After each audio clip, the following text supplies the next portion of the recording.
Olá, amigos. Então, na reflexão passada, nós contamos o caso do André Luiz, esse amigo nosso, estudamos a fatalidade de uma forma bastante arejada, bem analisada pela doutrina dos espíritos, por Allan Kardec, para ficar bem claro o que é a fatalidade individual da nossa programação e a fatalidade da humanidade. Todos temos que morrer, desencarnar, deixar o corpo físico. E aí entro no tema moratória, que eu deixei para esse segundo programa, que eu considero esse tema também muito importante. Como que nós definiríamos a palavra moratória? Eu definiria assim. O que é a moratória? Lendo o livro Ação e a Reação de André Luiz, lendo obras que tocam no assunto a respeito, eu definiria assim. O que é a moratória? Espiritualmente falando. Estou falando judicialmente, estou falando espiritualmente. É um tempo de vida a mais aqui na Terra, concedida pelas soberanas leis de Deus. Quer dizer, se existe moratória, existe permissão. Se são os espíritos de alta hierarquia que coordenam esse processo nos planetas, em torno de cada mundo habitado, de quem que vai poder ter ou não moratória, é porque está dentro das leis de Deus, senão não seria possível. Então, quais leis de Deus? De amor, de justiça e de caridade. Justiça e misericórdia, as duas leis divinas básicas que expressam a lei de amor, principalmente. Então nós vamos pensar, analisamos o caso do André, da moratória que ele teve de 6 anos, mas hoje nós vamos contar um outro caso muito particular. Primeiro vamos falar sobre o que seria a moratória pela lei da misericórdia, na minha opinião. Quer dizer, quando que a lei da misericórdia entra e oferece a um indivíduo na Terra uns anos a mais de vida. E a gente, erroneamente, é levado a pensar que Deus só vai beneficiar quem merece. Ao contrário, misericórdia é para quem não merece. Esse é o problema. Misericórdia é para quem não tem crédito. Misericórdia é para quem tem muito débito. Porque senão não precisaria de misericórdia, precisaria de justiça. Quem tem crédito, pela justiça, ele recebe de Deus o que ele precisa. Mas se não tem, se recebe de Deus, é pela bondade de Deus que recebe. Então a definição seria assim, a moratória pela misericórdia divina seria uma ferramenta aplicada às criaturas ainda muito comprometidas com as leis de Deus. E que não deram conta nessa existência de resolver seus débitos. Quer dizer, eles estão desencarnando e não fizeram absolutamente nada. Então, para isso, eu vou sugerir a vocês que procurem o livro Painéis da Obsessão, escrito pelo espírito Manuel Filomeno de Miranda, através do médium Divaldo Pereira Franco. E vocês vão iniciar uma história de um indivíduo com tuberculose desencarnando, que não aproveitou a vida, e a misericórdia divina, através dos superiores e por vários outros fatores ao redor daquele indivíduo, que só pela falta de merecimento dele talvez não devesse se investir, mas houve vários fatores que fizeram com que os espíritos superiores entendessem que ele devesse ficar mais um tempo na Terra. E levaram esse indivíduo que estava desencarnando, ele foi para a cirurgia na vida física e espiritualmente para uma transfusão de energia vital. Gente, não é passe magnético. Foi pego uma pessoa encarnada que tinha muita energia, foi um doador, foi colocado espiritualmente enquanto dormia numa maca. Do lado dele, que enquanto estava lá, tinha passado pela cirurgia, estava na outra maca, recebendo através de tubos específicos, recebendo aquele fluido vital, para ele ter mais alguns anos de vida na Terra, para acordar para a necessidade de fazer algo que ele não tinha feito nada. Então essa é uma moratória que é a lei da misericórdia que está oferecendo através de muitas análises, muito julgamento da espiritualidade superior e os exemplos vocês vão encontrar nesse livro. A revista eletrônica O Consolador, escrito pelo Astolfo Oliveira Filho, Astolfo Legário de Oliveira Filho, pelo José Carlos que monta diagrama toda a revista com muito carinho, eles têm uma edição de número 335, em que o Astolfo, no capítulo, lá na sua página, o Espiritismo Responde, ele abre um estudo sobre a moratória e ele apresenta 2 exemplos, um de José Raul Teixeira, o orador, onde ele pega uma matéria feita para o Jornal Imortal de 2009, não me lembro de qual mês que era, de 2009. E outra que é uma matéria de um sobrinho meu, Alessandro Viana, que ele faz uma matéria para essa revista O Consolador, do número 234, ano 5. Então, oconsolador.com.br, número 234. Vocês vão ver uma entrevista sobre alguns temas, e está lá, Alessandro Viana Vieira de Paula, falando sobre a moratória, de uma maneira muito profunda. E ali ele vai contar o caso do que nós vamos chamar da moratória ligada pela lei da justiça, não da misericórdia. O que é justiça? O nome está dizendo, isso é justo, quer dizer, a cada um conforme a sua obra. Então você conquistou esse direito. E ele vai apresentar lá, nós já estamos estudando, inclusive é o livro nosso de estudo aqui em casa, hoje é o Obreiros da Vida Eterna, de André Luiz, através de Chico, pela FEB, pela editora FEB. E nesse livro tem o caso da Albina. A Albina é uma senhora que chegou a hora da desencarnação e veio o grupo todo para preparar a desencarnação dela. Uma mulher de muito merecimento, está prontinha para desencarnar. E quando eles estão lá na casa dela, o grupo que veio, liderado por Jerônimo, que é o guia, Jerônimo pede que aguarde, que ele foi chamado em altas esferas para uma discussão do caso daquela senhora.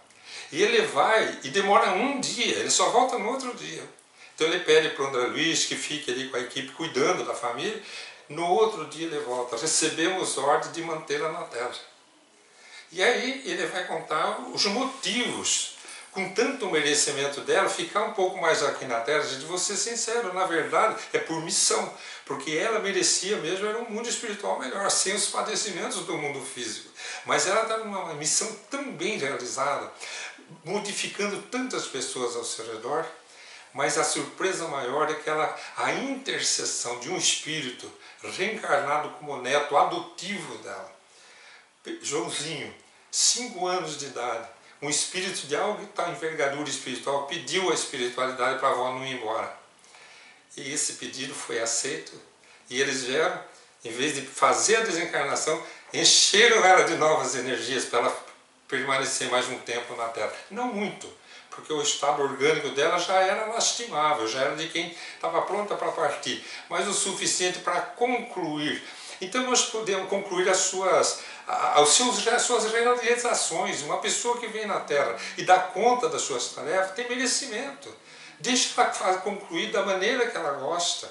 Então você recebe essa moratória para terminar do seu jeito, com louvor à existência, para poder deixar a vida física tendo construído o que você teve vontade. Não só a soberana vontade de Deus dizendo isso você tem que fazer, mas você também poder dar vazão aos seus desejos que estão em coerência com a vontade de Deus. Quer dizer, a sua vontade é a vontade de Deus dentro de você. Então eles consentem que isso aconteça com essa moratória. E aí ficaria então o que eu chamaria de a moratória pela lei de amor. É aquele espírito que veio em missão tão sublime aqui na Terra, os grandes mensageiros de Deus aqui na Terra, que poderiam desencarnar, mas são tão úteis à humanidade, e até reencarnar outro, encampar aquele papel que a pessoa está passando, perde mais tempo. É o caso de Chico Xavier, por exemplo. Chico Xavier, que nós cometemos o engano de dizer que ele desencarnou dia 2 ele nasceu.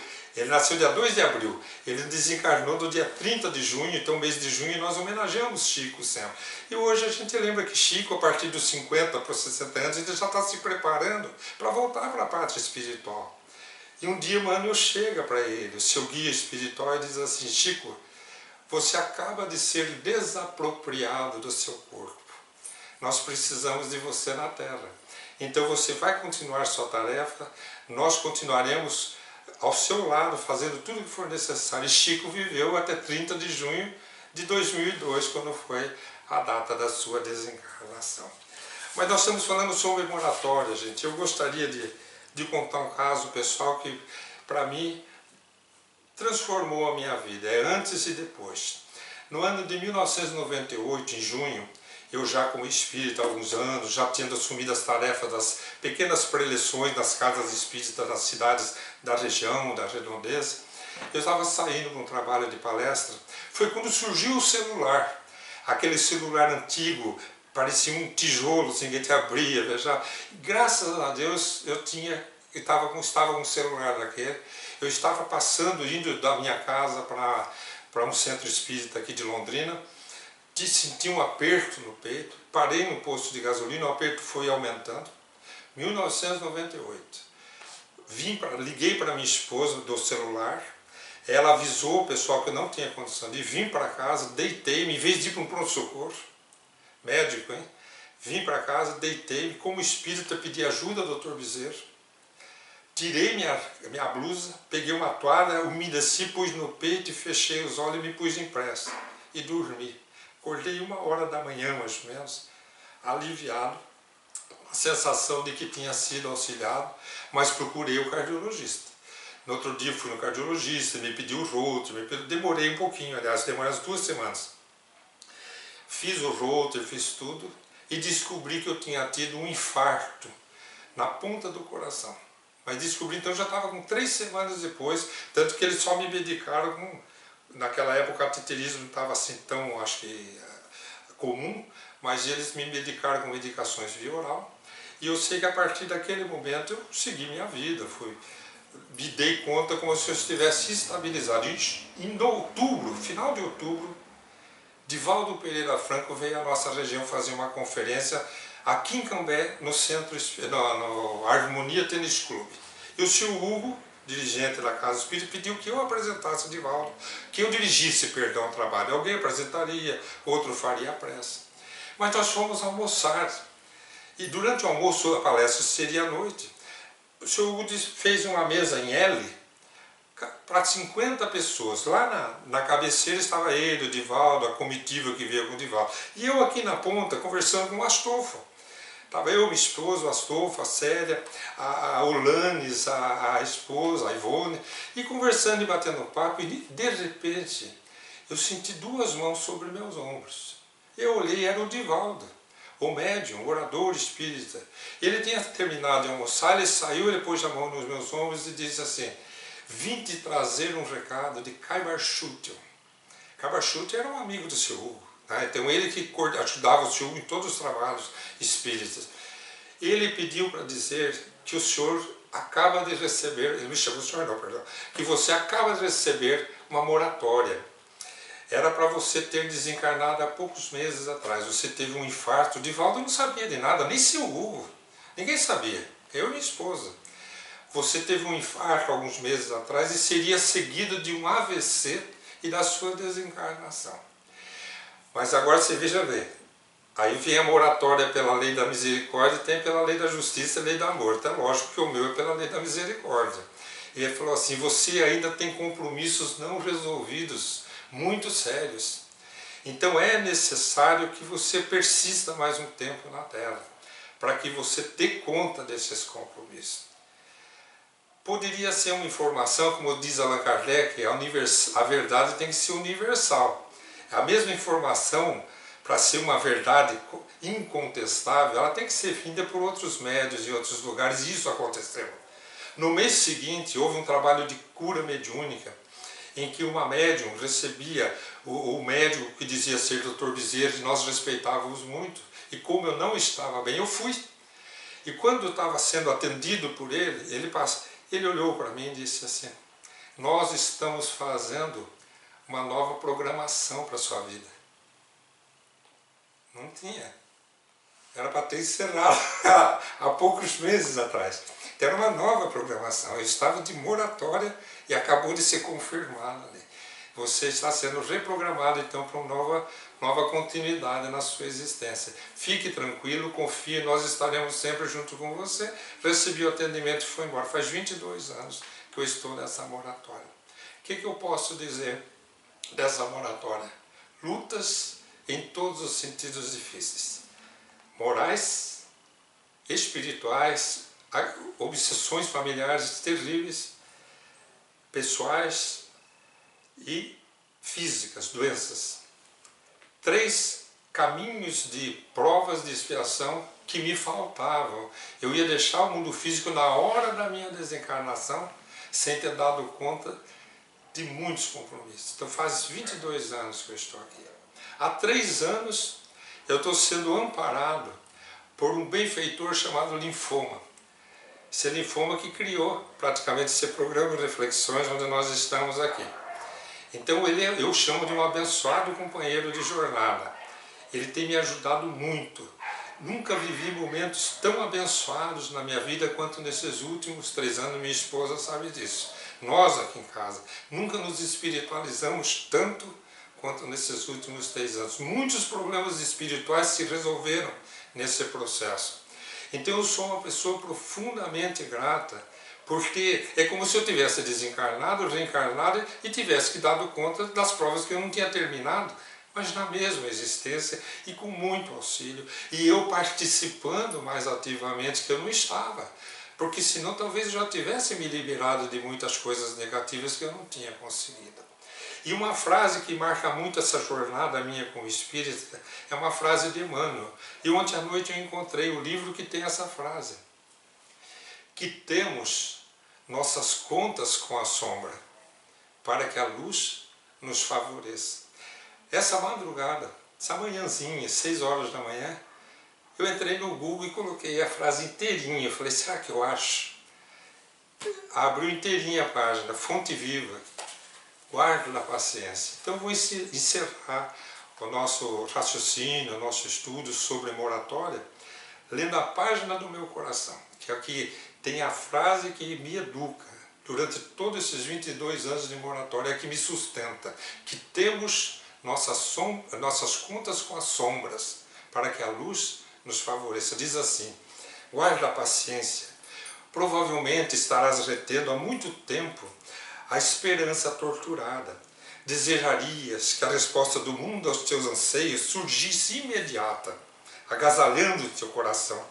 Entretanto, que paz desfrutarias no triunfo aparente dos teus próprios sonhos, sem resgatares os débitos que te encadeiam ao problema e à dificuldade? Como repousar, diz Emmanuel, ante a exigência do credor que nos requisita? Descansará o delinquente ante a justa reparação à falta? Antes da justa reparação da falta, o delinquente pode descansar? Sabes que o destino materializar-te-á os planos de ventura, que a vitória te coroará, enfim, a senda de luta. Mas reconheces-te preso ao círculo de certas obrigações. Gente, era o recado que eu recebi, você tem que dar conta de algumas obrigações que você não resolveu. Aí ele vai dar alguns exemplos aqui, o lar convertido em forja de angústia, o parente que menospreza, que traz ingratidão, a conspiração das sombras, a enfermidade do corpo. E diz Emmanuel, se as provas te encarceram nas grades contingentes do dever a cumprir, tem paciência e satisfaz as obrigações a que te enlaçastes. Não renuncies ao trabalho renovador. Recorda que a vontade de Deus se expressa cada hora nas circunstâncias que nos cercam. Paguemos nossas contas com a sombra, para que a luz nos favoreça. E daí ele encerra. Em verdade, alcançaremos a concretização dos nossos projetos de felicidade. Mas antes disso é necessário liquidar com paciência as dívidas que contraímos perante as leis de Deus. Até o nosso próximo encontro.